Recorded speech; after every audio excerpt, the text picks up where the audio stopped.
Okay guys, once again, it's Saturday at nandito kami sa opisina. Kapag ka Saturday, alam nyo na, it's check-a day. At eto, no, meron na naman tayong interviewin para inspire kayo, no? Especially yung mga taong naghahanap ng ekstrang pagkakakitaan. So ito na po, wag na po natin patagalin. Ma'am, ano pong pangalan nyo? Hi everyone, so I'm Ana Garcesto, isa akong bank employee and doing this business as part-time. Okay, ma'am, no, mawalang galang lang po, no? Doing this sa JC, ma'am, ma'am, mawalang galang lang po, no? Doing this sa dropshipping business, doing this sa dropshipping business, paano nyo po nakita yung negosyo? Nakita ko yung negosyo through my friend, so siya po yung nag-introduce po sa akin. And now, ayun po, pagka-attend ko po ng pre-orientation, nagustuhan ko yung business at hindi na ako nagdalawang isip na mag-franchise. Okay, ma'am, bilang bank employee, kamusta naman po yung income? Sa pagiging bank employees, hindi pa rin sapat. Siyempre, hindi po siya totally, may mga bills po tayo. So, siyempre, hindi po talaga sapat every sweldo po natin. So, that's why nag-risk po ako dito sa dropshipping business.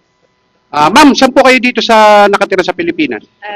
I'm from San Andres, Manila po. Currently residing po right now. Ano pong probinsya nyo? Ako po ay isang probinsyana from Pangasinan. Okay, ma'am.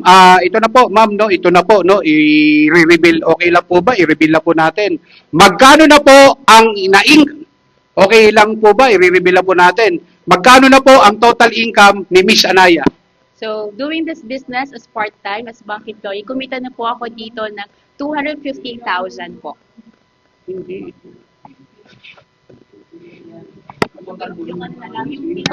Sinabi mo lang, 1 linggo eh. Okay. Okay, ma'am, no? Ano na ba ako? Saan na ba ako? Wala tuloy ako. Okay. Okay, so ito na po tayo, no? Ito na yung pinaka-highlight. Okay lang po ba, Ma'am Anaya? I-reveal na po natin. Ito na po yung pinaka-aantay ng mga nanonood ngayon. Magkano na po ang total income ni Miss Anaya? So, doing this business po as part-time bilang bank employee po, kumita na po ako ng 1.2 million po. Yun! So, grabe. 1.2 million. Grabe naman. Ma'am, ano pong mapapayo mo sa mga nanonood ngayon na interesado rin gawin itong negosyo or nag-iisip-isip? So, sa mga nag-iisip po na gawin po itong negosyo at kung nagtatakot pa para mag-start ng dropshipping business, is wag yun na po siyang patagalin. That's as early as now, start na po kayo para at least magkaroon na po kayo ng extra income and then makamit nyo rin ng time freedom or financial freedom na gusto ko rin makamit sooner. Okay, ma'am.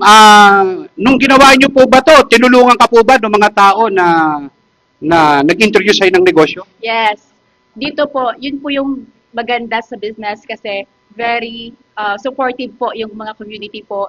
Nag-guide po sila step by step. So, hindi ka malileft behind or hindi po ito, kumbaga, paunahan. So, kailangan talagang aralin mo at attend ka talaga ng training po. So, lahat naman provided po yung training. So, yun po.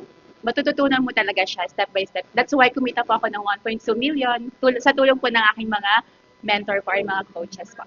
Okay, so yan na naman, no? Natapos na naman ang araw natin dito sa ating office at next time, i-inspire na naman namin kayo at abangan nyo yung mga susunod nating mga i-interviewin. And with that, bye! Thank you!